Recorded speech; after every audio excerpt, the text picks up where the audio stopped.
So good evening to all the participants. I welcome you again on behalf of Madras Tax Bar for our series of webinars. Today, I thank Mr. M.R. Venkatesh for joining for taking us through this seminar on a very interesting topic, that is Serious Fraud Investigation Office, SFIO. Uh, I I request Ramana Kumar sir to come and give us a brief introduction about the speaker and the topic, and thereafter Venkateshan sir will start taking us through the topic. Before that, we will be having the question answer round also at the end of the session. If you have any questions, you can raise your hands or you can post the questions in the chat window. We will take up the questions one by one, depending on the availability of time. So I thank you once again, everyone, and I request Ramana Kumar sir to give a brief introduction. Thank you. So over to you, Ramana Kumar sir. Thank you, Prithvi, and I welcome all the members of the Madras Tax Bar for the 75th webinar, which is a milestone in itself, and it's a great achievement for the organizers and an immense and a huge education value for all the business of these webinars, of continuous series of a good quality webinars. So it is my proud privilege and pleasure to introduce my very good friend M.R. Venkatesh to you. M.R. Venkatesh is basically a chartered accountant from the 1992 batch with an All India rank. He was practicing as a chartered accountant until 2018, and later on he shifted, like me and a few others in this group, from being a chartered accountant to an advocate. And MRV is very well known. If you see the prime time channels, almost on all days he's there in some channel or the other, either blaring or defending himself in the various debates of the national TV channel. Apart from that, MRV has also authored about 6 books, right from 2001, where he authored a book on anti-dumping, which was a live issue at that point in time. In 2006 on capital account convertibility, 2007 global imbalance on the US dollars and the impact on the US dollar. 2011 he penned a very good book called Sensex and Sentiments on the Indian stock market and the way forward for the Indian stock market. And 2013, which was I think one of his best books, it is called The Decade of Decay of the then Prime Minister of India. And now, friends, we can shortly expect another book of his, an excellent book, which has a beautiful balance of economic sociology and also a fair amount of Indian economic history also in that. A book called Retailing Balance: The Eternal Way. We look forward to read that book and see his insights in that. And a sneak preview of the book which I received was that it is an excellent book, a must-have book in any professional's library. So apart from that, MRV is a very jolly good fellow. In fact, when we all get together, MRV, me, and a few other friends, the chartered accountant, it is actually running riot. You know, anybody who comes in the vicinity is caught into our gossip and gamble, and it is such a lovely fun having MRV. That is the other side of MRV, the personal side, which a few people like Sundar, me, NV Balaji, others would know about him. So with these few words, I introduce Mr. Dr. M.R. Venkatesh, rather, sorry, Dr. M.R. Venkatesh to this gathering on an extremely important subject on SFIO, which we have to go through it. And over to you, MRV. Thanks a lot for accepting this invitation at such a short notice. And it is really overwhelming, and we are really honored to have you here to make your presentation. Over to you, Mr. Dr. M.R. Venkatesh. Good evening, friends. I hope I'm audible. And yes, sir. Yeah. Yes, sir. I have enabled the share screen option, so you can start sharing. Okay. So I'll do this also. So as things stand, I know we are amidst pandemic, and I think there are 2 types of pandemics now in town. One is the COVID pandemic, and the other one is the webinar pandemic. So every day in the morning, I get at least 3 or 4 webinars to attend, addressed by some of my good friends. And being what I am, I have a wide circle of chartered accountant friends, lawyer friends, journalists, politicians, then you have sociologists, and each one talking about something very important or the other. So I think amidst this, to have 75 continuous webinars of quality, I think is a great achievement by itself. And I congratulate the organizers, and I'm proud and privileged to be part of the 75th webinar series conducted by your organization. I must, before I actually go into the subject proper, I would like to thank two people. One is Mr. Sundar, SR Sundar, who actually addressed my office a couple of months back, and which triggered me to delve deep into SFIO. And I should thank Sundar. Sundar is a known associate of mine for more than 2 decades. Most of the time I have never agreed with Sundar, and Sundar has been one of those who has literally been at the receiving end of all that I have done or not done. So thank you, Sundar, for bearing up with me. And of course, the other person whom I would like to thank is Mr. Guru Prasad, Advocate, Madras High Court, who helped me with this presentation. Of course, 2 other people from my office, Mr. Vijay Gupta and Rakesh Karela, sitting in Delhi, also helped me. Once upon a time, I used to prepare PowerPoints myself, but probably, after shifting to Delhi, it becomes difficult. I don't know for what reason, but being a Delhiite, I thought it is my privilege not to prepare the PowerPoint myself. Having said that, I should say that my colleagues have done an excellent job of studying this subject and helping me with this presentation. Any fault will be entirely mine, credit will entirely be theirs. With this initial observation, let me delve into the subject proper. As Ramna introduced, I passed out in 1992, January, of this Chartered Accountancy course, and I am a product of the 1956 Act, which means that probably I was fortunate enough to attend the lectures of Mr. Anantharaman, who is now no more. He used to take classes. And the way he took, say, the classes for the Companies Act, Contract Act, and Partnership Act was a class different. I've never seen a teacher who would teach subjects as he would. And he would always tell, at least I have gone and discussed with him, and he has told that the Companies Act is nothing but a derivative of the contract law. If you know the contract law, you would understand the Partnership Act, you would understand indemnity, you would understand bailment, pledge, insurance, and then the Contract Act and the Companies Act. So to me, I was in a way fashioned or schooled in an old-fashioned way of teaching Companies Act. For me, every provision of Companies Act, I would start with the Contract Act and then come to the Companies Act. And I must add that SFIO was not legislated under the 1956 Act. It is non-existent in the 1956 Act. And we have a very peculiar habit of bringing in a legislation after an event is over. So we had Satyam, we thought, yes, we must have SFIO.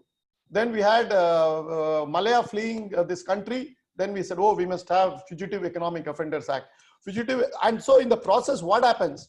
All these legislations are half-baked, half-cooked, never seriously, they never apply their mind. And what happens is such grave consequences that you are bringing on the economic framework of this country. And you bring about such grave draconian laws without even understanding the ramifications. You let loose on the hapless set of people, and then you cry about that the economic fabric of this country or the sentiments in this country are fragile. People don't invest in this country. People will not invest in this country if you read some of these enactments. And now I can share with you, after Mrs. Nirmala Sitharaman was here in Chennai in July 2014, and she was called by quite a few chambers. And since I was a member of almost all the chambers at that point in time, I was there as Economic Affairs Chairman in most of these committees. So finally exasperated, since morning I was there almost in every committee, in the evening when I was representing the Madras Chamber. She asked me, you are here in every single chamber. What you would like to say about anything that you would like to say? I said, I had the tongue in cheek and the gall to tell her Madam, we are now hosting this meeting in a five-star hotel. It was in ITC Grand Chola. And probably next year, or probably a couple of months even down the line, when you would visit Chennai, we would not be in a fortunate situation to host this meeting in a five-star hotel. Probably we will be holding it in Pural, because most of us are stuck with the Companies Act, where the simple law was, if you do something, you enter Pural. If you don't do something, you enter Pural. So entering Pural was a constant. And only thing that was going up and down was what was the reason. So with this type of draconian economic legislation coming in forth, after which we had this Black Money Act, we had the Benami Law. Benami Law is a very funny law. We have retrospectively amended the genetic quality of that act. It is not retrospectively amended. It is retrospectively genetically amended. So that type of attempt has been made under the Benami Law. Then we have this, of course, this SFIO, which is a byproduct of the 2013 Act.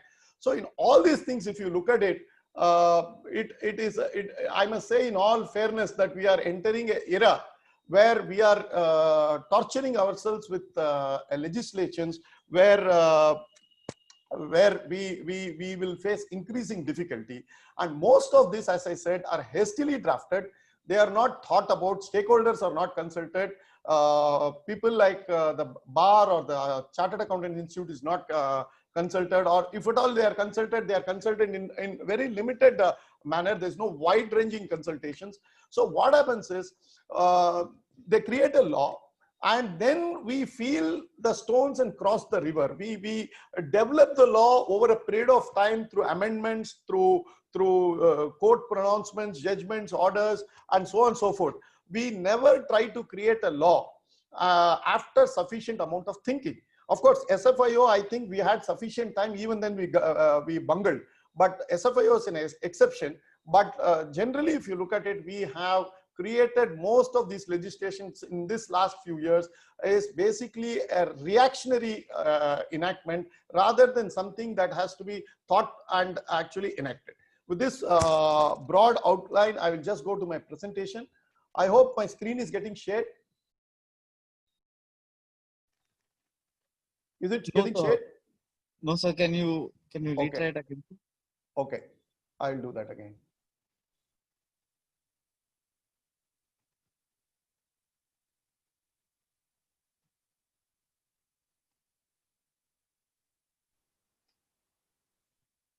Now is it getting shared? Yes, sir. Okay, fair enough. I'll go to the full screen. Now, yes. The title I have slightly modified from the title which we originally had. I have said it is Confusion Confounded. I will explain the reasons and I will go through it.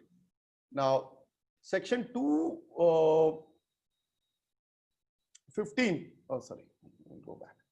212 subsection 15 says, notwithstanding, 1 minute, how do I, notwithstanding anything contained in this act or in any other law for the time being in force, the investigation report filed with the special court for framing of charges shall be deemed to be a report filed by a police officer under section 173 of the CRPC.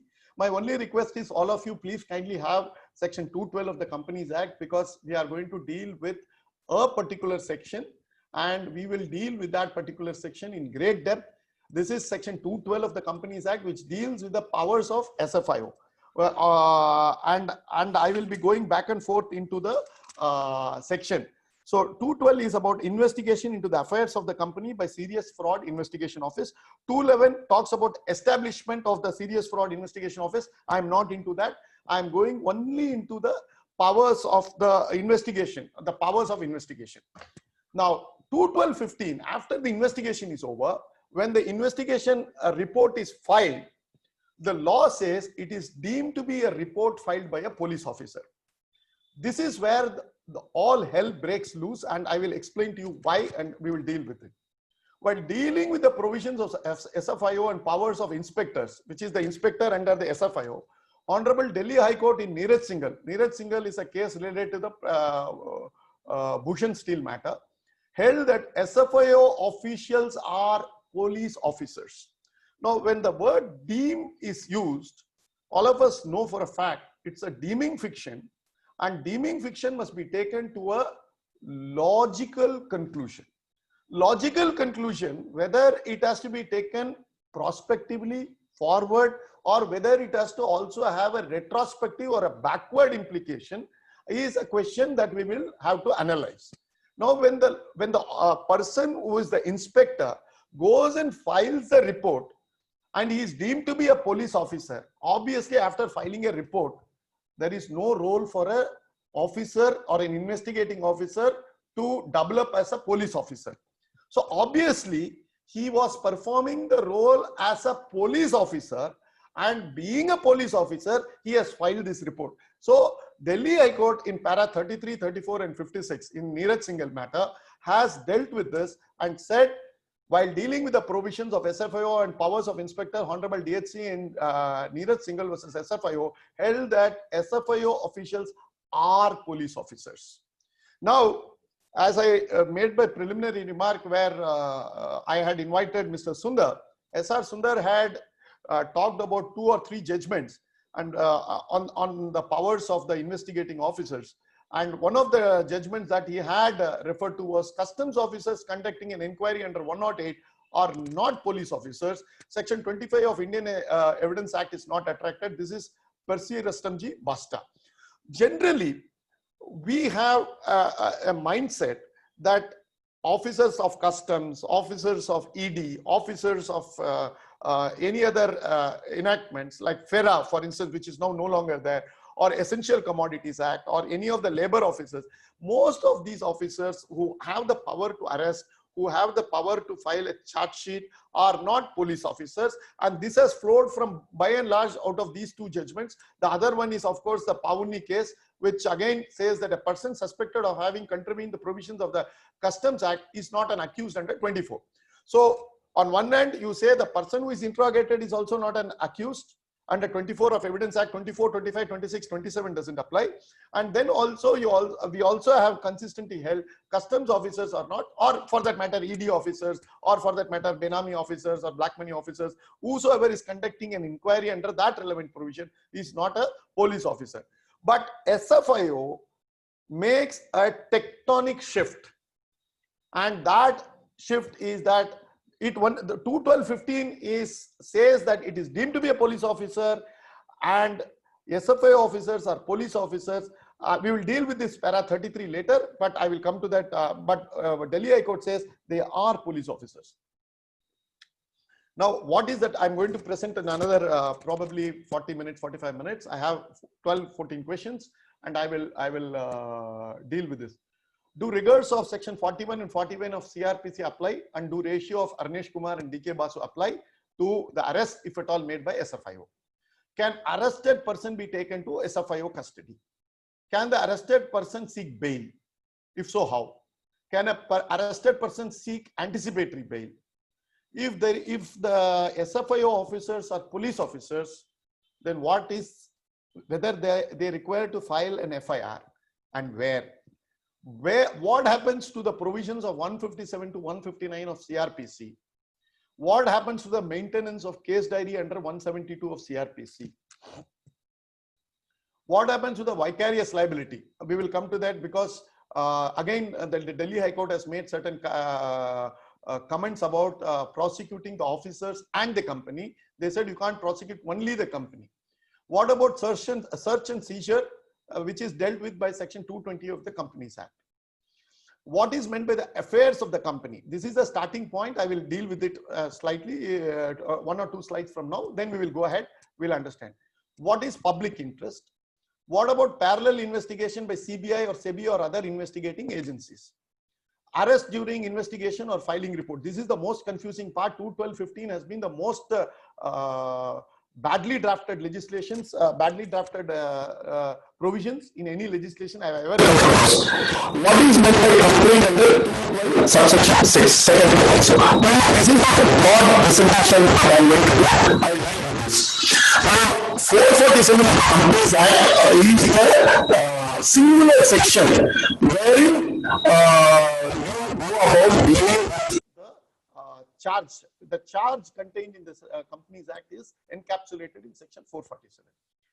without prejudice to any liability, including repayment of any debt under this act or any other law for the timing in force, any person who is found guilty of a fraud involving an amount of at least 10 lakh rupees or 1% of the turnover, whichever is lower, shall be punishable with imprisonment. This is the thing that says about 6 months, which may extend to 10 years, and also liable to a fine which should not be less than the amount involved in the fraud, which may extend to 3 times the amount involved in the fraud.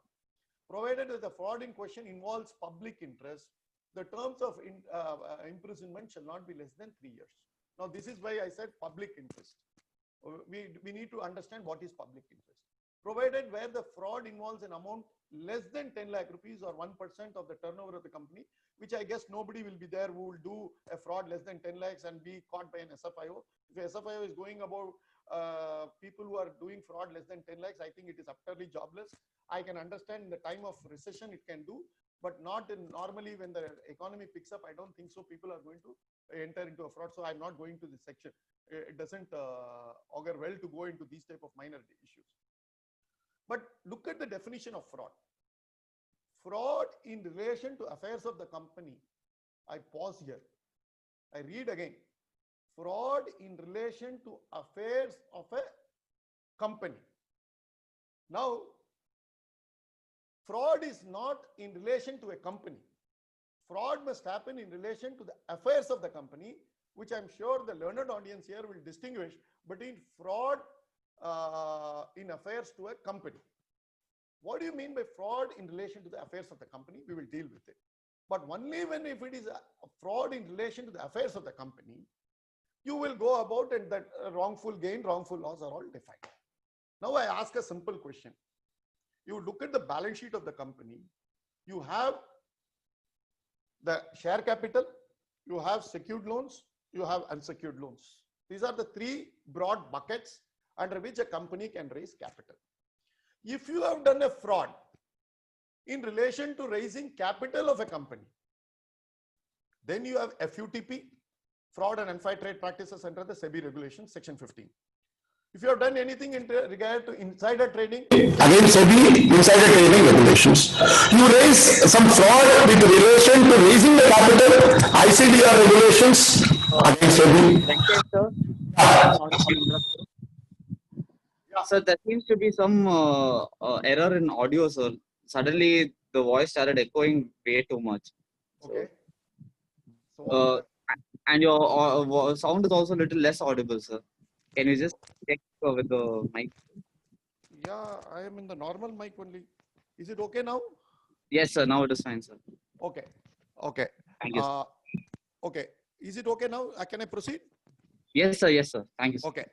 Now the as regard fraud, see when you look into the fraud, when it relates to the capital, raising of capital, you have the ICDR regulations, you have the insider trading regulations, you have the FUTP regulations taken care by the SEBI. Now you have secured loans taken from a bank. Now you have IPC, which will deal with breach of trust or 420 provisions, 468, 471, 477A. What is it that the law specially brings in relation to the affairs of the company that a law did not exist? And that is the mischief that is sought to be addressed. Frankly, in relation to the affairs of the company, I am unable to understand what will be the fraud that will be in relation to the affairs of the company that will lead to a wrongful gain or a wrongful loss, either to somebody or gain to somebody else, in which you will deal with a relation to the affairs of the company, which is not subjected to either the SEBI regulations or the normal regulations. For instance, if you are going to cheat a bank, like the Bush and Steel case, the banks are going to come after you under the normal IPC. They are also going to take care of you through the PML Act, and that goes on. Now, how does this particular thing, I am unable to bring out what would be the act that can fall within the relation to the affairs of the company. So this is as far as 447 is concerned, because all charges are investigated only if they relate to fraud in relation to the affairs of the company under 212. Now let us go into the powers of police to arrest without warrant. This is dealt with under 41 of CRPC. Now, 41A was introduced by the CRPC under from 1/11/2010. Now, what is the difference? I'm sure many of you would know, but just let me tell you.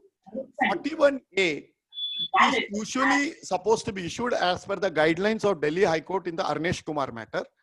Arnesh Kumar was a case involving 498A, and you would all know that in Delhi and mostly Haryana, Punjab, Delhi, that 200 square kilometers area, we had several of these dowry harassment cases levied on, charged on many of these people, especially those who were married and their parents. Some of these were genuine cases and some of these was false cases. So usually people used to get arrested. And once they get arrested, there was no chance of any mediation or reconciliation. And matters goes to a stage where nothing is retrievable. So what happened? In Arnesh Kumar, suddenly after 4 years, I think it was in the year 2014, the Delhi High Court saw the merits in 41A. Not Delhi High Court, I think it was, it went up to even Supreme Court. They then came out and said, look, a person need not be arrested forthwith and they have to follow 41A. And only when 41A is, when the conditions in 41A are fulfilled or you feel that the person has to be arrested over and above 41A requirements, you then make it under 41B, 41(1)(b), 1 and 2, subclauses 1 and 2, and then go about arresting it. They also are required to follow DK Basu guidelines. So, SFIO, does it give a 41A notice because they are police officers, or they simply call you and arrest you? Now, this is something, the consequences of converting an SFIO into a police officer will be that they necessarily have to give a 41A notice. Only when they go through the guidelines, I will read that in the next slide, that in Arnesh Kumar, Supreme Court has issued the following guidelines. Police officers not to automatically arrest, but to satisfy themselves about the necessity for arrest. All police officers be provided with checklists containing specified subclauses under 41(1)(b)(2). Police officers shall forward the checklist duly filled and furnish the reasons and materials which necessitated the arrest while forwarding or producing the accused before magistrate for further detention. The decision not to arrest be forwarded to the magistrate within 2 weeks. Even if you don't want to arrest, you should forward the reason to the magistrate within 2 weeks from the date of institution of the case.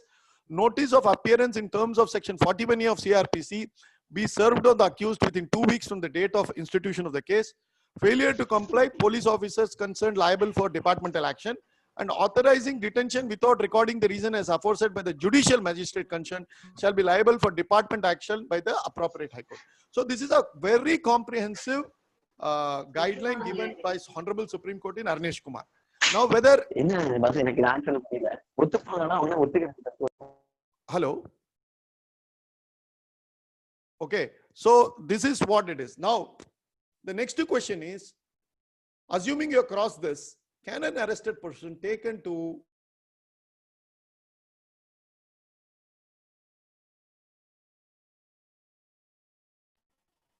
Hello, am I audible? Yes, sir. Yes, sir. Okay. These are technical challenges. Suddenly something says that I'm not, I'm muted. So, okay. Yes, sir. There was some issue with the participant's mic. So I just muted everyone. Okay. Disabled the option to unmute. Okay. Okay. Now, can a arrested person be taken to SFIO custody? Supreme Court in Deepak Mahajan case held that the 3-bench judgment of Delhi High Court in Union of India versus OP Gupta case was the correct law, and that the person arrested under special enactments, ED, FERA, customs, etc., as dealt in that case, can be sent to judicial remand only, and then thereafter they can be taken on the respective custody. But if SFIO officers are police officers, the question is whether they will be sent to judicial remand or whether the SFIO can take them on their own remand and keep the particular arrested person with in their custody. Now, this is going to be a challenge because, again, Deepak Mahajan uses the word like ED, FERA, customs, etc. That is what the judgment says.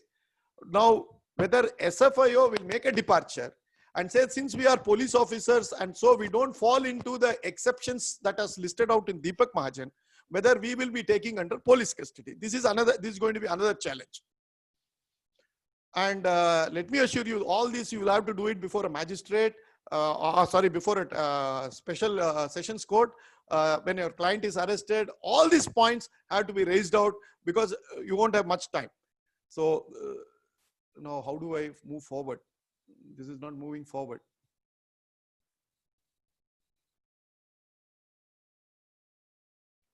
Now comes the very, very complex issues. Till date, we found that there was not much of a complexity. Now I will read section 212(6) for you so that you will understand where I'm coming from. First, let me read 212(6). Notwithstanding anything contained in the Code of Criminal Procedure, offences covered under section 447, which I have already dealt, of this act shall be cognizable, and no person accused of any offences under those sections shall be released on bail or on his own bond unless, 1, the public prosecutor has been given an opportunity to oppose the application for such release, and where the public prosecutor opposes the application, the court is satisfied that there are reasonable grounds for believing that he is not guilty of such offence and is not likely to commit any offence while on bail. Now, this similar, I'm not saying it was identical, almost similar provisions were available in section 45 of the PML Act. Now, what happened was, in Nikesh Tarachand, it went up to Supreme Court. And till such time, till Nikesh Tarachand happened, bail under PML Act was virtually an impossibility. I had several people here in my own clients were languishing in Pudal for probably 8 months, 6 months. A 75-year-old person was also incarcerated for such a long time. There's no way we could get a bail. But Nikesh Tarachand changed the whole thing. The argument, let me take, because unless we understand Nikesh Tarachand, we cannot understand 212(6). I will take you through this now. It is important to note, this was the argument made, that clause 44 of the bill, meaning the bill of PML Act, which was enacted in the year 2002. The bill came somewhere in 2002, the act was enacted in 2005.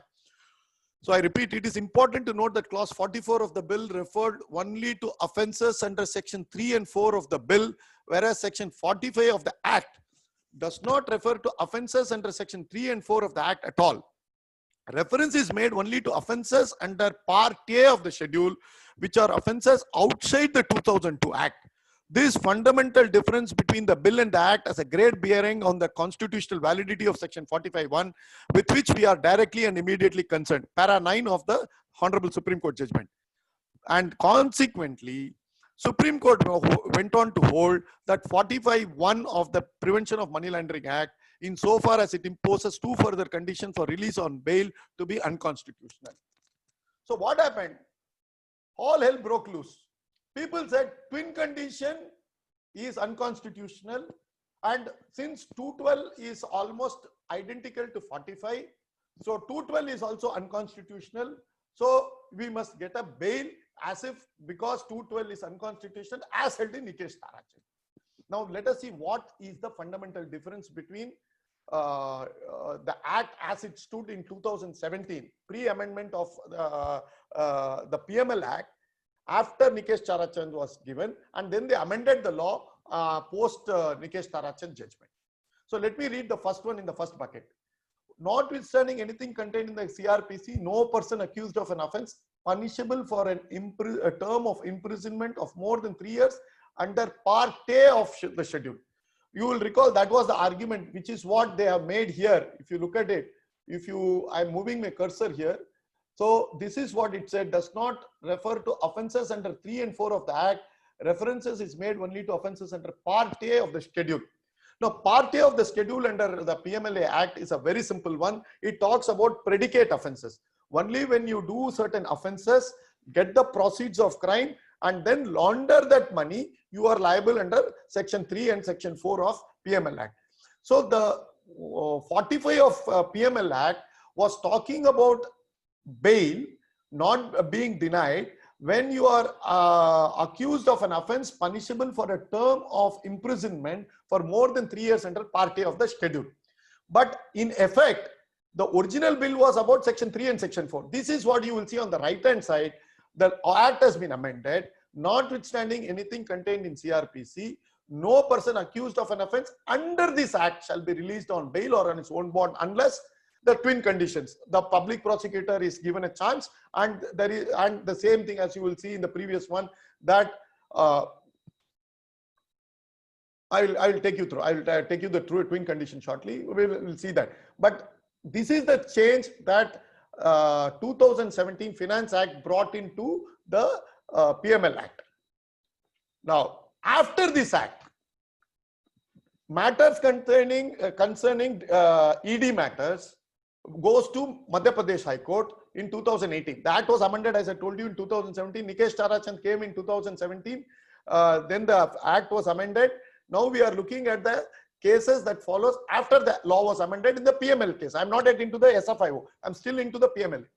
It is to be noted that after effecting amendment to Section 45(1) of the PML Act, the words under this Act are added to subsection 1, which we just now saw, of Section 45 of PML Act. However, the original Section 45(1)(2) has not been revived or resurrected by the said amending Act. The learned counsel appearing for the applicant and the learned ASG are not disputing about the said fact situation, and in fact have conceded to the same.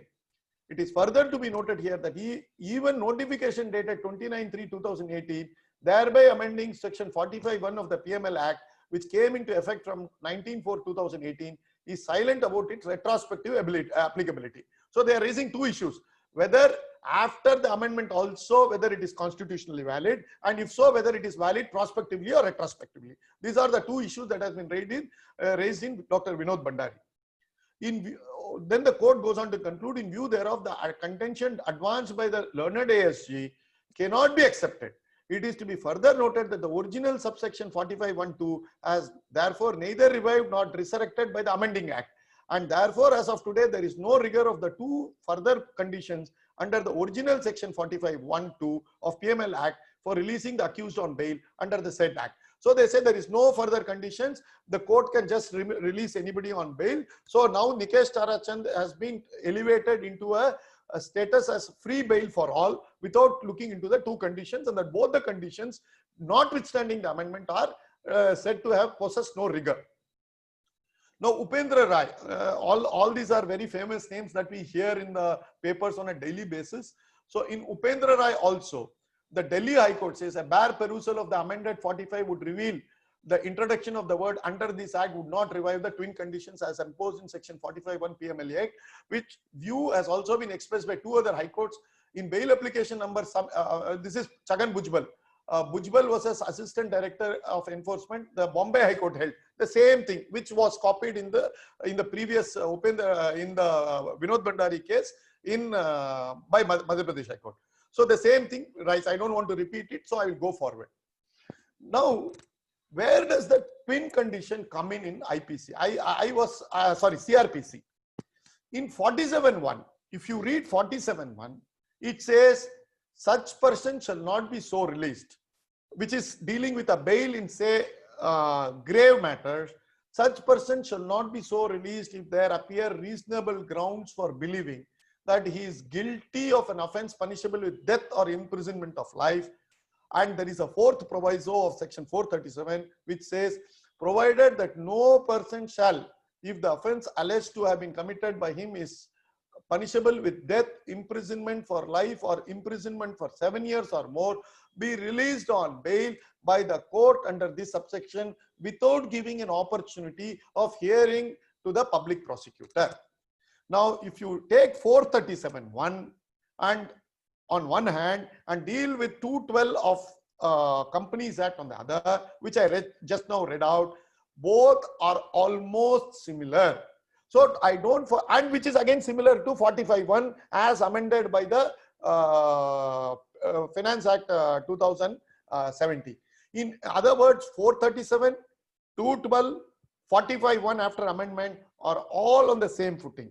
If 437 can remain, it was introduced from the year 1980 And from 1980 till 2020, 40 years, in the criminal law, this twin conditions has found good favor of courts. But I don't understand why there is a confusion in the economic laws, especially in PML Act and under the SFIO Act. Now, let us go ahead in what Delhi High Court says in Neeraj Singhal. Even at a practical level, if indeed for a valid arrest, if the records have to bear out the opinion of the director SFIO that the person arrested has been guilty of the offense under section 47, then it will be virtually impossible for the special judge to conclude for the purpose of section 212(6) that the person is not guilty of the offense. Now, when you go to a bail, the director is supposed to be of the opinion that the person arrested has been guilty of the offense. Now, according to him, somebody is guilty of the offense. And assume for a moment you are opposing the contention of the SFIO director, and you are the counsel applying for the bail, and here you are confronted with no papers, and the judge has no papers, the special judge has no papers, but the SFIO director says, I am guilty that the client of Mr. So-and-so is guilty of the offense under section 447. I am very clear that it is in relation to the affairs of the company. I am very clear there has been some profit that has been made out. I am very clear that CBI has no jurisdiction over this particular matter. I am very clear SEBI has no jurisdiction over this matter. And this is what he presents to the special judge. Now, is this tenable? That is the question. Can, at the threshold of bail, the threshold of arrest and the denial of bail is that the person arrested has been guilty. Already the SFIO believes this is not an arrest for gathering evidence. This is an arrest which the SFIO believes that somebody is guilty of offense. Now, how do we actually look into this? Whether this is a standard that we can impose on at the threshold itself is a question that I would pose it. I don't have a ready-made answer, but I will see what Delhi High Court says in subsequent slides, and I will explain to you. In Nitin Johri, now Neeraj Singhal and Nitin Johri are almost the same, relates to the Bhushan Steel matter, and Nitin Johri was their chartered accountant. Neeraj Singhal was one of the sons, I believe.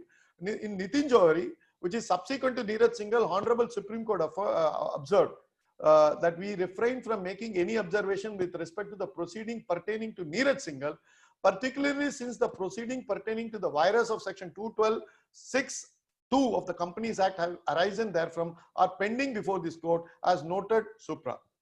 So somebody has already gone on a challenge on this, whether this is an appropriate provision of law, whether it will stand the constitutional test, and whether this is where we should look into it, and this is where this law has to be at the threshold somebody gets arrested.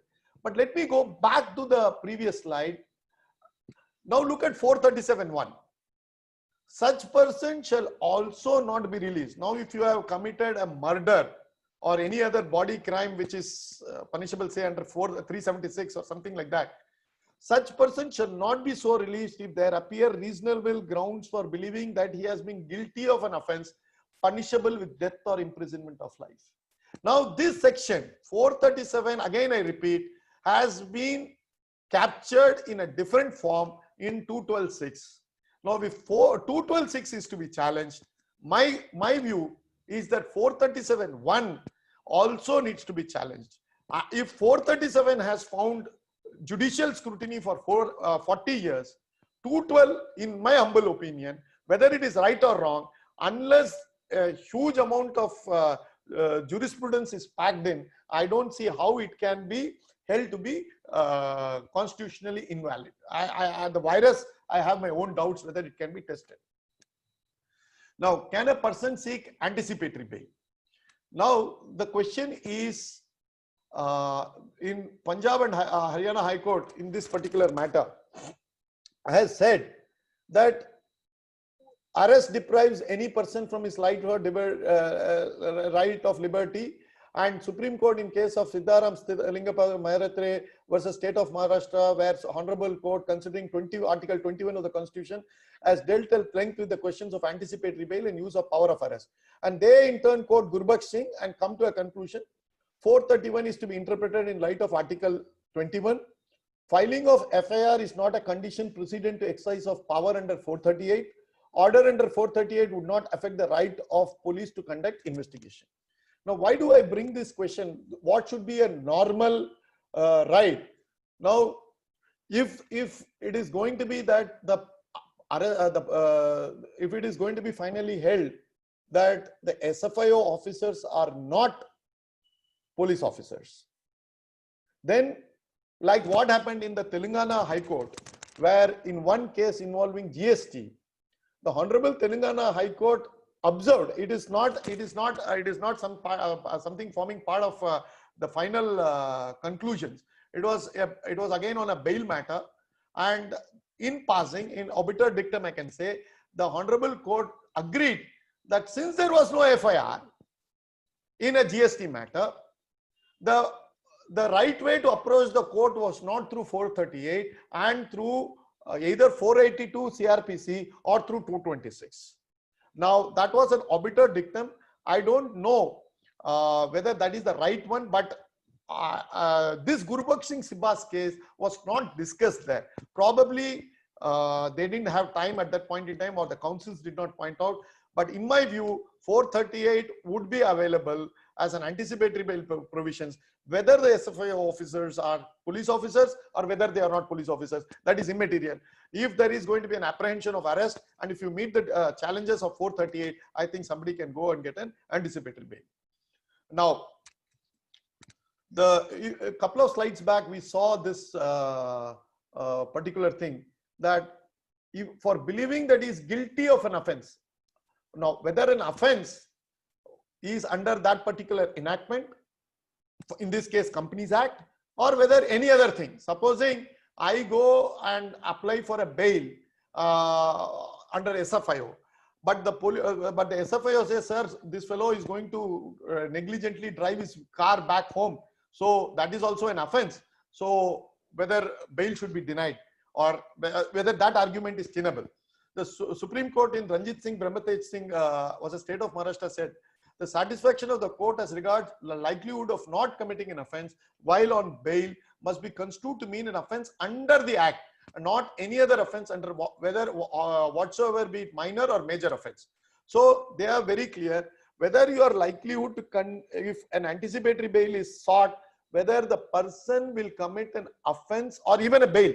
Why only an anticipatory bail? Even when letting out somebody, enlarging somebody on bail, whether the question will be whether the person is going to be most likely to commit an offense under the Companies Act, most likely under 447. Now, let us assume a scenario where a director is arrested or most likely to be arrested. Now, if he resigns from the company and says, I don't have anything to do with the company, surrenders all the exit and entry and passwords, and says that I will not visit the office of the company, in my view, that itself is a good ground to apply for bail or anticipatory bail, as the case may be, because the officer is most likely to commit any offense qua the company. Now, let us look at Punjab and High Court in Siddharth Chauhan versus SFIO. Now, here also very interesting, they have dealt with this has been guilty. The provisions regarding arrest of a person during investigation under the new Companies Act is contained under 212(8). The perusal of this provision shows that under the new Companies Act does not have unbridled or as much liberal powers to arrest a person as are available under CRPC. Now, here obviously they are not looking at the investigating officer as a police officer. Under the new Companies Act, before arresting a person, investigating officer is required to have material in his possession, and on the basis of that material is required to record reasons in writing that the person has been guilty of offense punishable under sections which are mentioned in 212(6) of this act. Therefore, despite having the material in his possession justifying the arrest of a person, the investigating officer under the Companies Act may not choose to arrest a person so as to avoid onerous duty of recording reasons. I would not add anything further to this Honorable Court's judgment. I will leave it as that. I will move forward. Again, Nitin Johari versus SFIO, Delhi High Court. Now look at it. Again, now we are going to enter the thicket where 212 operates. Further, in view of allegations appearing on record and active participation of the petitioner in alleged commission of the offence, that is, fabrication of documents in opening LCs and discounting the same, manipulation of accounts, and siphoning of the funds worth several crores, and keeping in mind all the fraudulent activities were allegedly planned in advance and executed carefully and with deliberate design, and further taking overall view of the matter, it is difficult to hold that the petitioner will not commit any offence under the Act while on bail. Now, exactly contrary in view by Delhi High Court as compared to the Punjab High Court order. This court is therefore of the opinion that on the basis of allegations appearing on record, it cannot be held that there are no reasonable grounds to believe that the accused is not guilty of the offences alleged against him and that is not likely to commit an offence under the Act while on bail, and thus the twin conditions for the grant of bail as envisaged under 212(6)(2) are not satisfied. So at the bail stage, the Honorable High Court has come to a conclusion that there are no reasonable grounds to believe the accused is not guilty, meaning more or less they are saying that he is guilty of the offence, and they are also telescoping into the future through a crystal ball gazing exercise that he is not likely to commit any offence. They are not sure about it, and thus the twin conditions for the grant of bail as envisaged under 212(6) are not satisfied. So you can see how diverse the views of the courts are in this matter. Delhi High Court in Neeraj Singhal. Now again, look at it. Also, prima facie, it appears that the investigating officers of the SFIO is empowered under 212(15) to file an investigation report, which is deemed to be a report contemplated under section 173 CRPC, that is the challan or charge sheet that is filed by a police officer, and on the basis on which charges can be framed by the special court. This is what we started. We are coming back, and now we will go forward and look into what are the other issues. This power was not given to either the officers of Department of Enforcement or the Customs. Para 120 of the decision in Deepak Mahajan Supra notes this distinction. In fact, in Ramesh Chandra Mehta was a state of West Bengal AR so-and-so, it was held that the customs officers are not police officers since they do not have powers to submit a charge sheet. It is therefore not possible. Double negative has been used. It is therefore not possible at this stage to conclude that for the purposes of the penal provisions under the Companies Act, the senior officers of the SFIO, including the IO, are not police officers. I will leave it here again. I will not add any questions. We will take it now. Let me finish the other part of the presentation. Again, continuing on Neeraj Singhal, in this context, it is significant that the power vested in an inspector of the SFIO to use the signed statement of an accused as an evidence against him in terms of section 271(4) read with section 217(7) prima facie appears to violate the fundamental right against self-incrimination enshrined in Article 23 of the Constitution. Now, all these laws have a cruel trilemma. If you are summoned, you are supposed to go, and if all these officers are conducting a judicial proceeding, so all that statement that you give are evidences, and if you give false evidence, you are liable under 193 and 228 of IPC. And if you remain silent, not only are you subjecting probably to physical abuse inside the four corners of the officer's cabin, you are also that they don't care, and they definitely ensure that they take some statements. So if you give some statement, you are done. If you don't give some statement, you are doomed. If you go, you are penalized. If you don't go, you are penalized. So these laws have virtually made Article 20, Subarticle 3 of the Constitution an ornamental piece, which we can definitely talk about in law lectures by senior advocates and judges. But unfortunately, when it comes to practice, I must say, make it bold that all these laws have to be looked into in light of Article 23 a protection. Otherwise, let us remove Article 23. If you have to deal with these type of offences, let us suspend Article 23. Let us say that Article 23, notwithstanding that it is a fundamental right and that it is a basic structure, let us think about doing away with it. The larger point is it has been rendered nugatory, especially in several of these cases, especially where statements are recorded, evidences are made out, especially through statements.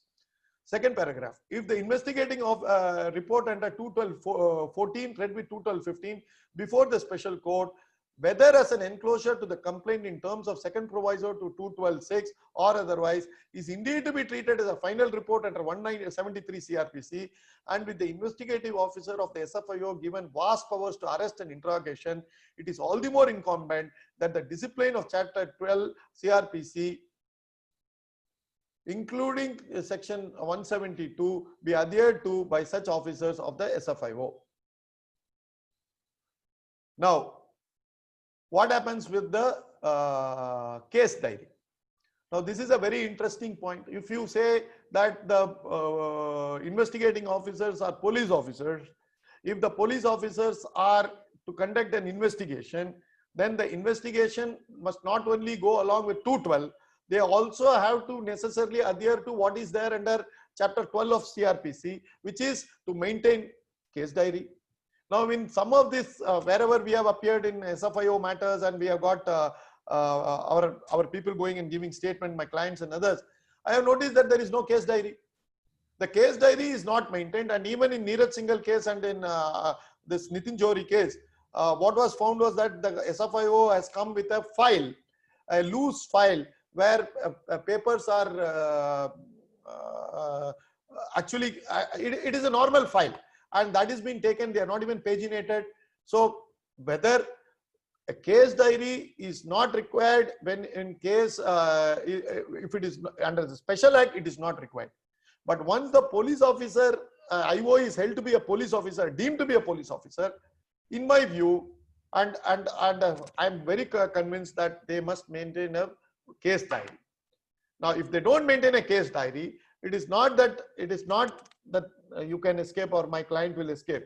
I'm not into that particular issue. It is only a procedural issue, but there will be serious questions asked, especially when it comes to bail matters, especially when it comes to looking into the investigation process. I would only shudder to think if the SFIO goes to the special court with a box file and says this is my case diary, I think that would seriously harm the investigation, and they would be doing a great harm to themselves. It is far better if the SFIO comes and starts maintaining a police case diary. Then 157 to 159 of CRPC. Now, these are intended to be salutary effect on the police excesses, especially in case of a cognizable offense. The procedure for investigation is that the IO, the police officer, must forthwith send a report to the magistrate empowered to take cognizance of such offense. Then he must deal with the manner of submission. Then 158 deals with the manner of submission of report sent to a magistrate, and the magistrate is empowered to hold investigation or preliminary inquiry. Now, there is no concept of an FIR in a 212 case. Now, how will the imperial demands of 157, 158 and 159 be met by the investigating officer is something that we will have to wait and watch. This is going to be another challenge. I have no case laws, I have no judgments, I have no authority on this. I don't even have what I even talked to one or two officers of SFIO. We invited one past officer of the SFIO to address our office. Even he had no answer to these questions. Again, Delhi High Court in Neeraj Singhal, there are two important issues that they pointed out. In Neeraj Singhal, SFIO initiated proceedings only against officers, including Neeraj Singhal, and argued that the company need not be included since the company had suffered such fraudulent acts. Now, they have held the company to be a victim, and they said, let us not bring in the company. It's, I think, a fair proposition coming from SFIO. However, the Delhi High Court, relying on section 212.14, opined that the investigation has to be initiated against the company and its officers or employees. That is the wording of the session. And it read the and, not as or, and it said and means cumulative, and therefore you have to go ahead with both the employees and the company. Therefore, even if the fraudulent act is committed by the officer or employer, the company should be also included in the prosecution. The petitioner has been arrested pursuant to an investigation commenced by the SFIO into the affairs of BSL, BSPL and their group of companies, that is Bhushan Steel. Yet till date, there is no move to prosecute any of the companies. It is contended by the SFIO that the arrest of the petitioner in his individual capacity without proceeding against the companies he was promoter of or was controlling is not illegal, since the definition fraud in terms of explanation to section 447 of the Companies Act contemplates any person committing such fraud against a company. This need not include a company which has suffered such fraudulent acts. The above submission has to be examined in light of 212(14) of the Companies Act, which says that the central government has to take a call on whether prosecution should be launched against the company and its officers or employees who are or have been in employment of the company or any other person directly or indirectly connected with the affairs of the company. It is not the disjunctive or that is used between the expressions the company and its officers or employees. So this is how they said that they have to bring in a company. But I will pause here for a second. I shudder to think whether it is SEBI Act or whether it is SFIO, this Companies Act, how can you penalize a company for the act done by the directors? Now, a director has done, say, a fraud through passing certain entries in the books or siphoning off the monies of the company. Company is a victim. How do we prosecute the company? Even in SEBI Act, this has been my grievance with the various courts. Unfortunately, I have not been able to make progress. Here, I, as an innocent investor, based on SEBI's regulatory powers and an implicit guarantee that it is regulating in the most efficient manner, I put some money, hard-earned money, into a company listed in a stock exchange. And I find after 10 years that the company has been held to have violated some law or regulation, say of 2010 vintage. SEBI never takes anything immediately. It rivals Ativaradar the best. Anything less than 10 years is a strict no-no as far as SEBI is concerned. It only takes up of a decade vintage when people have left, documents are gone, there is a flood in Chennai, there is an earthquake somewhere, tsunami somewhere, and then SEBI says bring the document. If you don't bring the document, I will charge penalty on the company, or I will not ensure the company to participate in the securities market for 6 months or 12 months or whatever. I think this is gross injustice to the investors, and it has a mandate under 11(1) to protect. Ideally, SFIO is protecting the company. It has to bat for the company. To say that I will prosecute the company, I think this is not accepted. I think this needs to be revisited. I think this concept has to be looked into. Unless a part of the proceeds is with the company, pass out the proceeds of crime, or it has been a beneficiary of a particular fraud. If the company itself is a fraudulent entity, I can understand. But a listed company where there are independent directors, where there are auditors and everybody else, you go about prosecuting the company and say that here you are having the proceeds of crime, or you are participated in a fraud. I think it's too far-fetched. Again, Neeraj Singhal, Delhi High Court, as regards to the challenge on the validity of section 212(6) of the Companies Act, insofar as it severely curtails the chance of the person accused of the offence under section 447 getting regular bail. Ms. Acharya pointed out the slight difference in the wording of 45 and 212(6) of the Companies Act. This is what I pointed out. She submitted that the stringent conditions for grant of bail under 45 PMLA was at the relevant time attracted when the offences was punishable with imprisonment for 3 years or more, whereas under 212(6)(2) Companies Act, the higher threshold is applicable only when the offence is under 447 Companies Act, which has been made cognizable, and this is irrespective of the length of the punishment. Ms. Acharya sought to contend that the offence under section 447 Companies Act was an extremely heinous nature. This is what I want to emphasize here, that more or less 447 is now taken to be of a nature as serious as offence under the legislation to counter terrorist crimes and drug related crimes. So Potagon, you have this SFIO. So if you are representing or dealing with any of these people, subconsciously we must understand that the lawmaker, or at least the interpreter of the law from the department side, Ms. Acharya was representing the department SFIO. She was contending in this case that we must deal with these legislations as if they are terrorist crimes and drug related. That is why you go back to 437.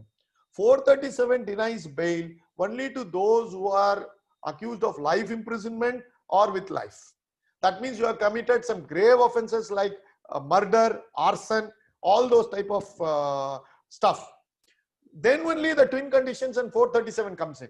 So twin condition comes in 45, because 45 PMLA is again money laundering, which is no longer held to be an ordinary economic offense. It is held to be an extraordinary economic offense. So twin conditions will apply. Likewise, in 212(6)(2), this twin conditions will also apply. Notwithstanding notwithstanding the fact that it is under trial, this is my submission. I must say that it is before the Honorable Supreme Court. It is only my submission or my view that this will stand the test of constitutional validity, because once you have held that this is a very grave crime equivalent to a terrorist crime, this is what it is.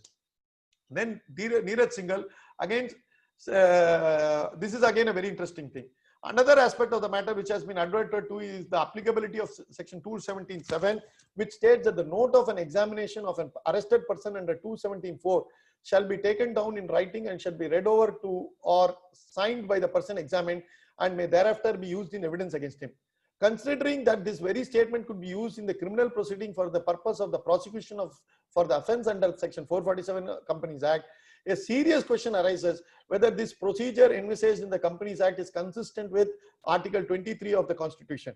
Considering that the SFIO has sought permission of the special court to examine the petitioner, he has a well-founded apprehension about the applicability of section 217(7) Companies Act. It does make his position in the continued judicial custody vulnerable. This is another reason in his favor for the grant of interim bail. Now, this was Justice Muralidhar's judgment of Delhi High Court. Now, he has looked into a larger conspectus of the constitutional requirements and has proceeded on various dimensions before he has given an interim bail. Now, let us see how this case unfolds. We have not yet heard the final word against this, but this is the position of law, and this raises some interesting question. Now, search and seizure. Again, very interesting thing pointed out by my good colleague Guru. He says, now, there is a provision under 209, registrar or inspector can cause search and seizure. As per 220, separately, the inspector in course of an investigation can effect search and seizure. Though section 209(3) and 223 of the Companies Act state that the provisions of CRPC shall apply mutatis mutandis to every search and seizure under this section 209, this power of search and seizure is not available to SFIO investigating officer who are governed by the provisions of 212 of the Companies Act. 212 is linked to 217, and 217 has no such power to effect search and seizure. Very interesting. Though they have given power to arrest, and there is no specific power to effect search and seizure. Now, again, I said, as I began with the affairs of the company, I will close with that.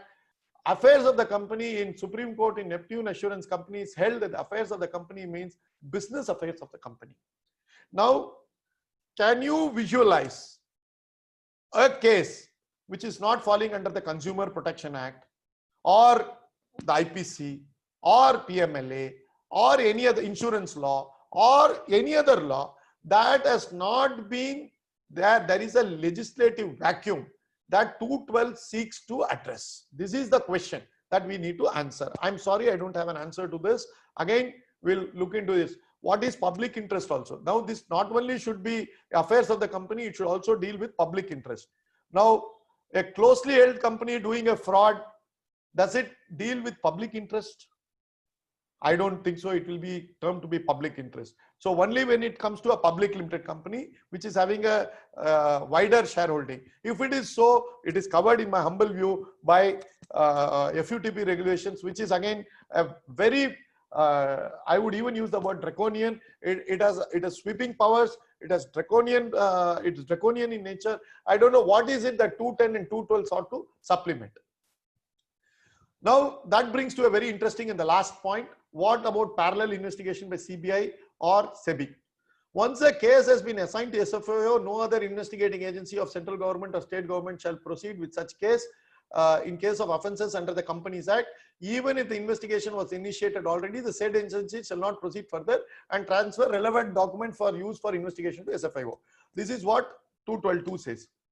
However, Supreme Court in SFIO versus Rahul Modi extended the meaning of the term offences under this act and held that once a case is assigned to SFIO, it need not be assigned back to the original investigating authority for investigation of offences under other acts, which caused a confusion as to whether SFIO can investigate the offences under such other enactments.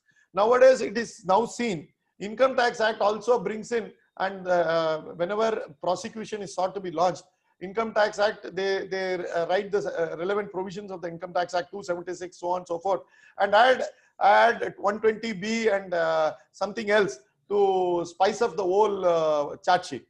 Now, there are judgments which clearly state that an income tax officer can investigate or carry on whatever is the role assigned to him or the duties under the Income Tax Act.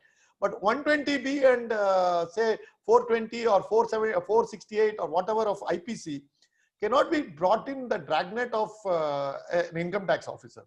Likewise, the SFIO can investigate only what he can do under 447, the powers under 212. The Rahul Modi case supra has been followed by the Honorable High Court of Andhra Pradesh in Hira Gold Exim India Private Limited. But the Honorable Supreme Court and Telangana High Court have not considered the sweep of section 212(17)(b), which clearly states that SFIO shall share information and documents with other investigating agencies in respect of any offence or matter being investigated by them under any other law, and the above Supreme Court judgment is thereby per incuriam. I would humbly submit this is per incuriam. I think probably Supreme Court was not given the size and scope of 212(17)(b), and this is where I think we will have a confusion on this also. For instance, if there is going to be a bank fraud done by a company, Bhushan Steel for instance, now whether it has to be investigated by CBI or whether it has to be investigated by SFIO. If SFIO, will the charges be limited to 447? Will you also charge under 420, 409, 120B, so on and so forth? I guess the last limb, I am very clear it cannot be. I guess if CBI wants to carry out on its own on 120B, so forth, so on and so forth under IPC, it can jolly well do. SFIO can do it under 447. But what will survive in the final analysis? Again, we will have to wait and see. Now, arrest during investigation or filing of report. Now, this is where I think we will get into a major confusion, because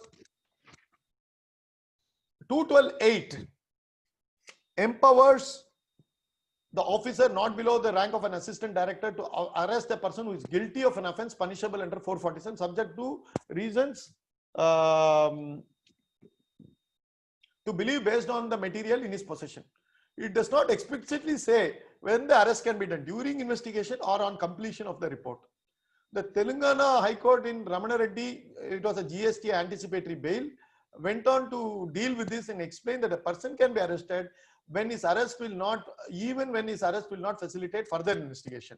They have laid down A, B, C, D, which is again related to section 41 of the code. And they said, therefore, it is not correct to say that the object of arrest is only to proceed with further investigation with the arrested person. They can say that, for instance, A, to prevent such person from committing any further offence, proper investigation of the offence, to prevent such person from causing the evidence of the offence to disappear or tampering with such evidence, so on and so forth. They have given some various guidance. They have enumerated certain steps, which is in line with section 41 of the CRPC. Now, then we have to see the person under the rank 212 now says, I will read 212, provided that special court shall not take cognizance of any offence referred to in this subsection except upon a complaint in writing made by a director serious fraud officer or any other officer by the central, authorized by the central government. Now, let us pause for a moment. Now, a complaint is made under 173, which is deemed to be a police officer's report. Now, it is almost the officer has come to a conclusion, you are guilty. Officer has drawn a conclusion, he has reasons to believe, he wants to arrest. Now, why should he arrest at that point in time? Although there is a narrow window, I agree on Ramana Reddy's case, Telangana High Court has drawn reference. But once a charge sheet is done, though in 2G matter also, I know a leading personality, an MP of this state was arrested when the charge sheet was actually being filed. But that provisions are used more in breach than in reality. So I would like to flag it off here. And this is where the complaint is basically defined under 2D of the CRPC, combined reading of section 212(6) and section 190 read with 200 of CRPC establishes the complaint mentioned under 212(6) is nothing but a complaint referred to under 191A. Further, as discussed in Neeraj Singhal, it is not clear whether investigation report under 212(14) has to be filed with the complaint or can be filed without it. This confusion is only due to the placement of obligation to file complaint as a proviso to section 212(6), which deals with the twin condition for bail. So they have completely kept the entire provision in a state of embryonic nature for the last, I would say, now we are 6-7 years into the whole thing. We are now we would like to say that they have kept the whole thing in a state of embryonic nature, and I would only urge only one thing, that we will have enormous amount of scope for improving this law as things go by, and there is so much of confusion. I think it is time that both the judiciary and the legislature set in, because this is going to be a very, very crucial piece of legislation to ensure corporate governance. First, whether 447 in its sweep has to be there. Well, if so, what is the powers to the SFIO, and whether SFIO can continue in its present avatar. All these things are something that I would leave it to the audience. I'm sorry I've shared confusions only today, because even the courts are confused on this. So I would only stop here and answer any question that you may have at this point in time. Thank you very much, sir. So now I throw the floor to the participants for their queries. If there are any queries, you can raise your hands in the app and unmute you. You can ask the query straight to sir. So Swaminathan sir has the first query. I'll unmute him first.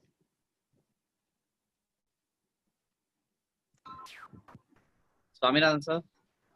Sir, do you still say that when SFO is only an investigation, fraud investigating agency, there is no specific that they cannot take up the matter to the court or proceed against it? Is it simply, and you say that it is only a fraud investigating agencies? No. Is it your contention like that? No. They can take it to the, there is a power to take it to the court. That is what 212 says, to the special court. They cannot take it as a special officer. They can take it only as a police officer. I feel then the purpose of SFO itself will be defeated. That is what your... yes, exactly. That there are, see, they have created as if it is a customs officer. They can take, they are quasi-judicial proceeding. They will take statement. They will have power of discoveries. They will issue interrogatories, everything. And then finally, you say that they are police officers, means all statement made to a police officer, under Section 25 Evidence Act does not hold water. So do you mean to say that but the legislation has not taken it in a proper manner about the drafting of this legislation? Is it? If I am able to impress upon your lordship about that, I will be very grateful. That is my point. Thank you. For last 1.5 hours.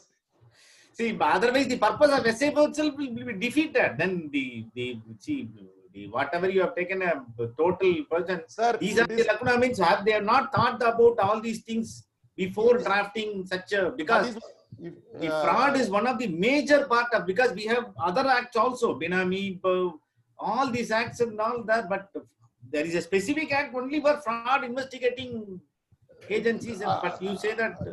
Can I tell your lordship? Can you ask? I'll just ask a question. What do you mean by the affairs of the company, which cannot be investigated by all these people, which can be investigated by SFIO? Can you think about one example?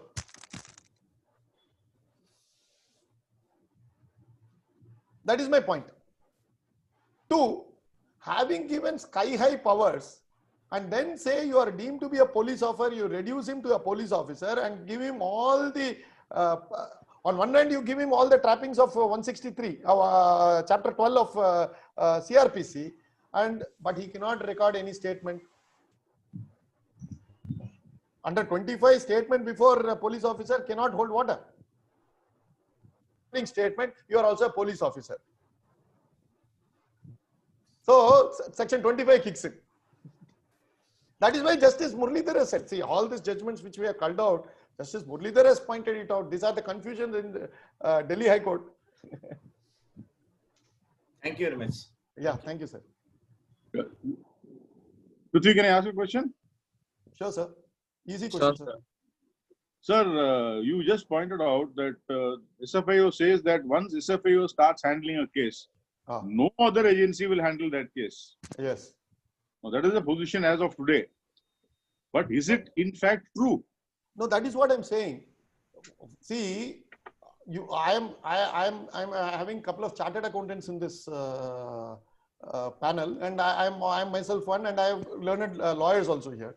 Can somebody tell me what is the affairs of the company which cannot be investigated by somebody else, some other agency, which will be purely investigated by SFIO on a legal legislative vacuum, and hence SFIO goes in and steps in there?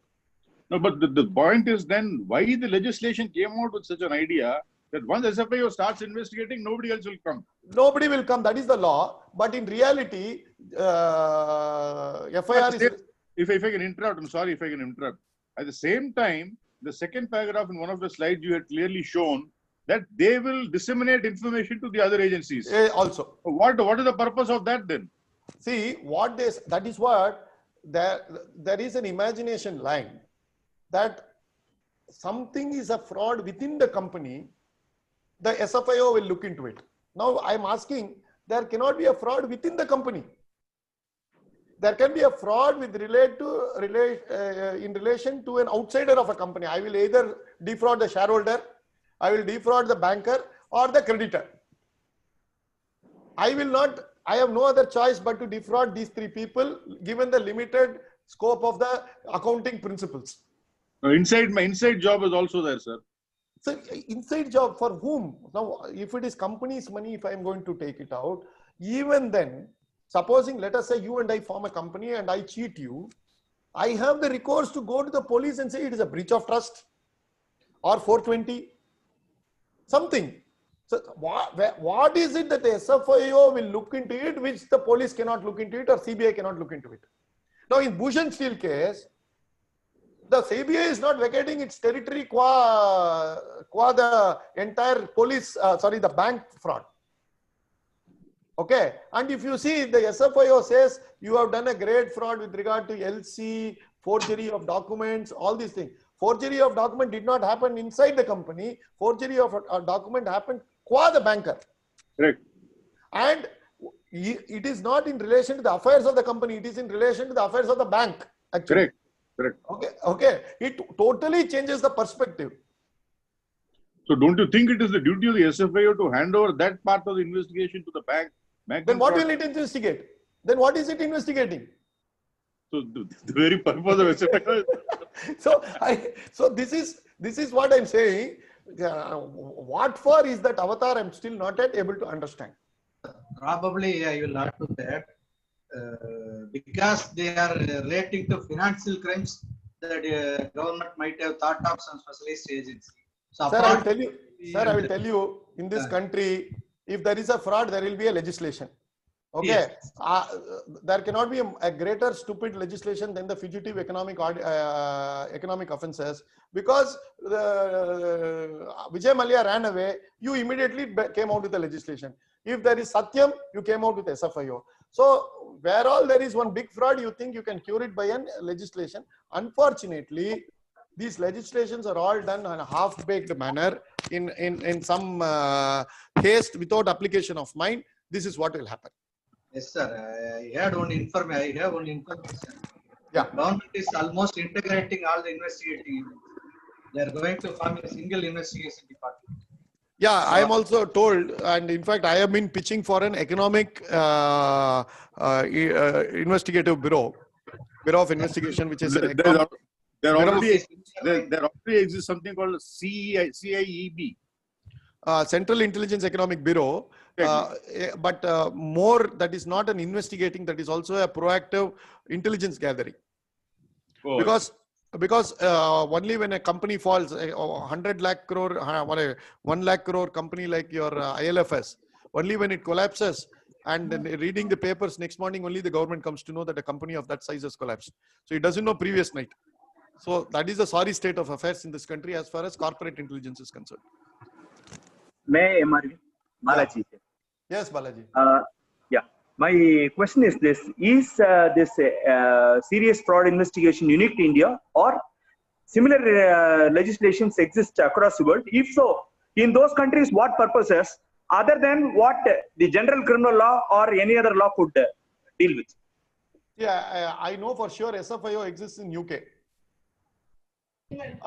But I'm not very sure what is that context. In fact, SFIO came in the UK in the year 2002 or 2003, if I bear it in mind.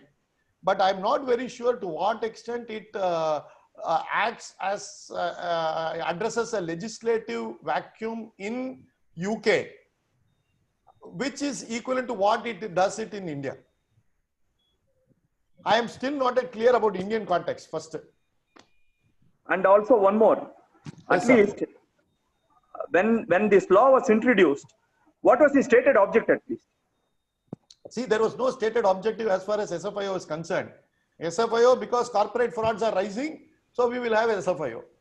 And it was at least like the Planning Commission, which doesn't have a legislative force or an administrative force. SFIO also created as an ad hoc institution because, for Satyam, we had to do something. And to do this something, we created some monster. And once a monster is created, you create it as in the 1956 Act, there was no power. In fact, it was created out of an administrative fate that was captured through in the 1956 Act. Now in the 2013 Act, they have brought these sections. Now we also, I am equally guilty as perhaps many others, that we did not read this when the Act was circulated, because our habit is never to read the draft. So today, when we have to go for a bail for a matter, or probably deal with it in a live case, we are then caught in a quandary when we read every single word and say whether this is an affairs of the company, whether a person is entitled to a bail, whether we can file anticipatory bail, whether twin conditions have to be satisfied. All these questions are something that come only when you have a live case. And when the live case is before us, that is where we actually appreciate the law better. And that is where... Do you think alternatively, SFIO as a serious fraud investigation should be made more effective, and the other investigation agencies should be given up, they should give up their powers in favor of serious fraud investigation office? Sir, supposing tomorrow you are going to say a bank fraud done by a limited company, public limited company, should be given away by CBI to SFIO? Why CBI, not if CBI? Why not if CBI officials become part of SFIO? That is the challenge. That is the challenge. You are hit the nail right on the head. Unless a jurisdiction is clearly earmarked, this confusion will always be there. Second, I will give you another question. As I said, there are only three, you are a chartered accountant yourself, so I don't have to labor much. Only three places where you can defraud. One is banks, one is general shareholders, one is creditors. Yes. General creditors and taken care of by CBI. Secured loan taken care of by CBI. Unsecured loan, you can go to the police. Share capital and other things, you can go to SEBI. Now, where does SFIO come in? Maybe the nature size. See, then you say above 500 crores, above 1,000 crores, you here say that, and say that CBI will not come. That's right. That's what I meant. Okay. Yeah, fair enough. I agree with you. But today, everybody calls and asks the same question. And none of these officers understand company law in its full sweep. And usually, the poor guys are the victims, are the independent directors. On this, I should say, I have had an occasion of being investigated by a police official on company law matter. The officer did not understand what is debit and credit. Balaji, can I ask you a question? Can you define books of accounts of a company? Nothing but the day books and ledger. Ledger, then your cash. Any day book. Cash vouchers, all these things form part of the book. The question is bank reconciliation statement part of books? And how do you explain this to a police officer? In fact, MRV, during the Satyam case, I was in KPMG, which was actually involved in the recasting. One of the reasons they said for the SIFO is the officers will be specialized officers having knowledge of account and law. The CBI officers, as Balaji rightly said, may not know accounts or the general business laws which are prevalent and important to investigate those issues.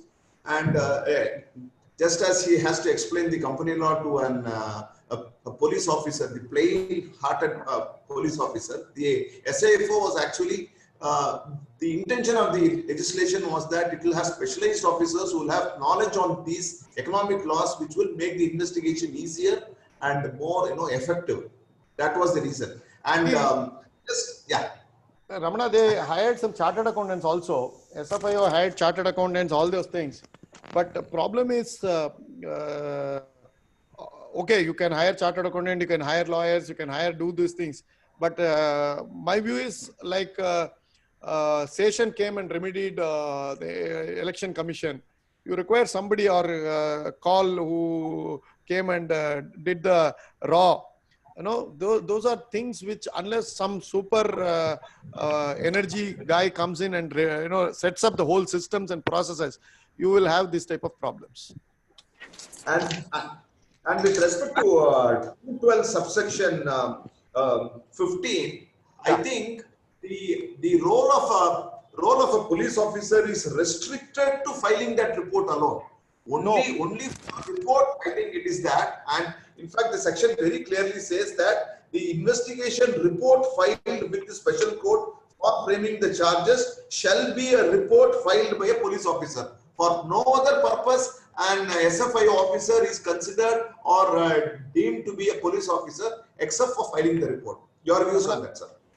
Ramana, if a police officer files a report, now you can go and file a report, I can file a report under either 190 or read with 200, or if you are a police officer under 173(2).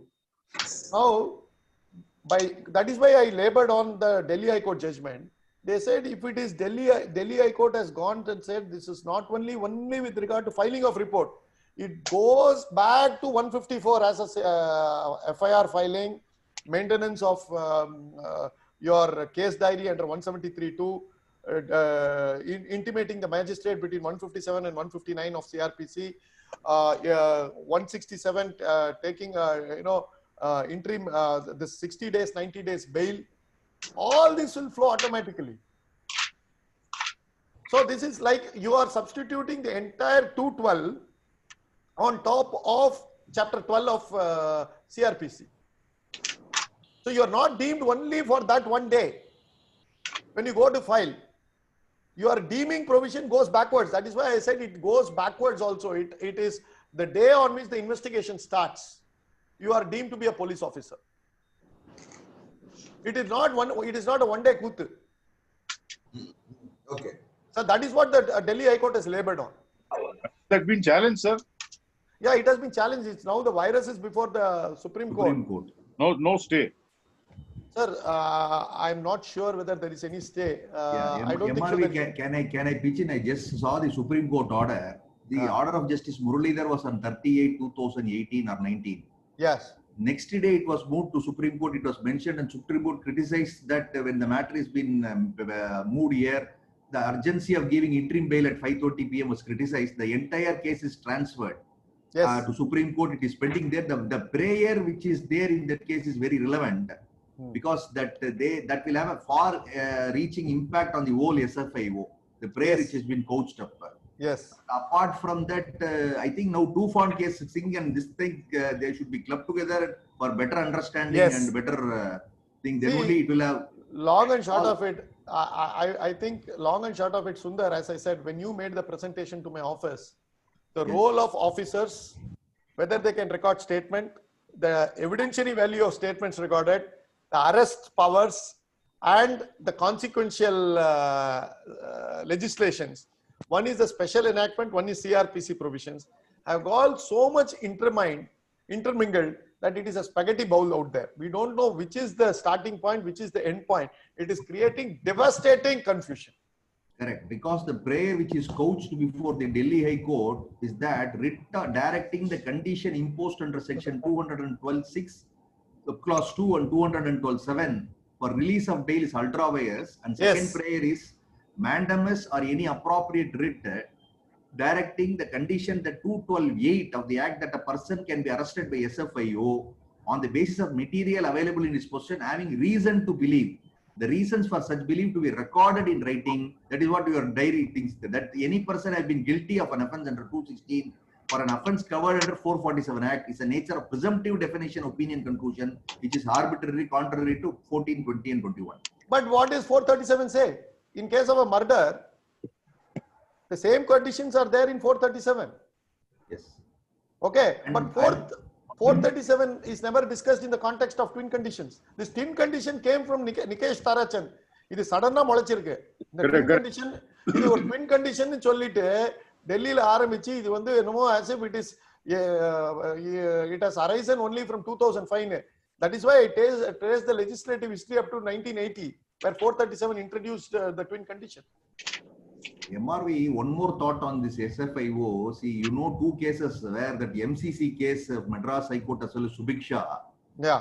Ultimately wound up. The investigation is done by, see, the MCC case, the point raised was whether on the appointment of provisional liquidator, the court can order investigation. They say it can. Division bench of our High Court said yes. Similarly, Justice Ramasubramanian, then he was, while winding up Subiksha matter, the report of the investigation done by ROC was taken into consideration. Yes, therefore, see, instead of allowing the company to wind up, the SFIO may be a triggering factor to stop that and do that. That may be also an object which is not been properly articulated. See, first thing is, what is the investigation where we don't know? The SFI also does it, CBI also does it. And there is a huge overlapping of investigating arena. Sir, in fact, as per you and the Delhi High Court judgment, interpreting section 212, SFIO has been given the powers of a police officer. Now he is supposed to go and file a complaint before a magistrate. He has already found the person guilty. Yes. So where is the question of any he is taking the role of the magistrate also? Forget about that of officer. Sir, but I am saying the same provision is there in 437. Sir, in a case of a murder, I will read 437 for you. 437 லயும் இதே தான் இருக்கு. நீங்க அப்ப 437 ஏன் challenge பண்ண மாட்டேன்றீங்கன்னு தான் கேக்குறேன். இத்தனை வருஷமா நாங்கெல்லாம் வக்கீல் ஆறதுக்கு முன்னாடியே 437 இருந்திருக்கு. சின்ன புக் இருக்கு பாருங்க, CRPC. Sir, I will read, sir. I will read it for you. See, when bail may be taken in case of non-bailable offence, they say where any person accused or suspected of the commission of any non-bailable offence is arrested or detained without warranty by an officer in charge of a police station or appears to be brought before a court other than the High Court or Court of Session, he may be granted or he may be released on bail. Okay, yes. Generally. But such person shall not be so released if there appears reasonable grounds for believing that he has been guilty of an offence punishable with death or imprisonment or life. Yeah. 1 minute. Reasonable grounds to believe, not guilty of an offence. This is much higher. That is what I'm saying. This is The officer decides that you are guilty of an offense, you are finished. Yes, this is a no. That is why Justice Muralidhar says, Punjab Haryana High Court says that they may not exercise this option because he has to have the guilty. He is guilty. That is there in NDPS. That is there in most of the sections. TADA, your POTA, all these things had NIA. All these have this particular provision now. So the bail condition is now on a very high level. If the officer thinks that you are guilty and he says he's guilty, the magistrate or the special court also says yes, he's guilty. No, I had a client who was in jail for almost 2.5 years. He must thank his stars. He came out so fast. So that is why I'm saying Article 20 and 21 have been reduced to an ornamental piece thanks to these economic legislations. Thank you very much, sir, for this very elaborate discussion also taking such a session. I request S.R. Sundar sir to kindly give a word of thanks to our honorable speaker for joining us today. And after that, we can close the session. Thank you, Prithvi. On behalf of Madras Tax Bar Association, we are very delighted, MRV. In fact, I spoke to you 1 month back, or 1.5 months back, that you need to do a thing on PMLA. By the time someone person has also did. So far as MRV is concerned, see, we had a very, very wonderful kind of interaction professionally. He was a chartered accountant then. We all ended up in one LG case where he was closely associated with us in with Vedantam Srinivasan.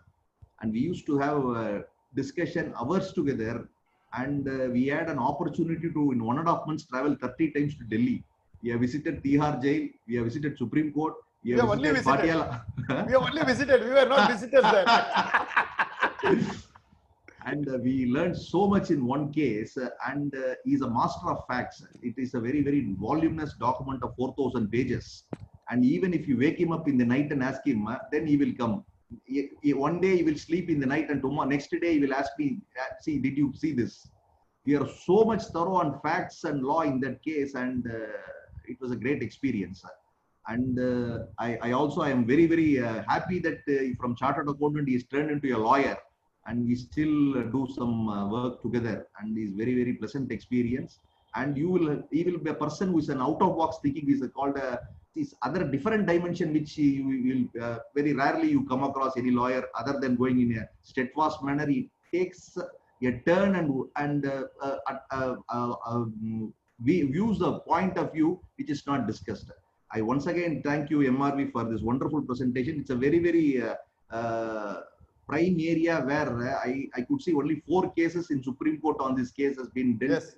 And therefore further more cases will be awaited, and more particularly only Delhi High Court is dealing with most of the cases. Yes. We wish also Chennai also has this kind of cases for our lawyers, and all thrive on that. And I also request on behalf of Madras Tax Bar Association to also visualize some other subject which is very interesting, and if you can allot time and do that. And thank you very much for this wonderful presentation. Thank you, sir. Thank you. Thank you very much, sir. And I thank Ramana Kumar sir, APS sir, Krishnanand sir, and all the others who supplemented in this discussion today. Thank you very much once again, sir.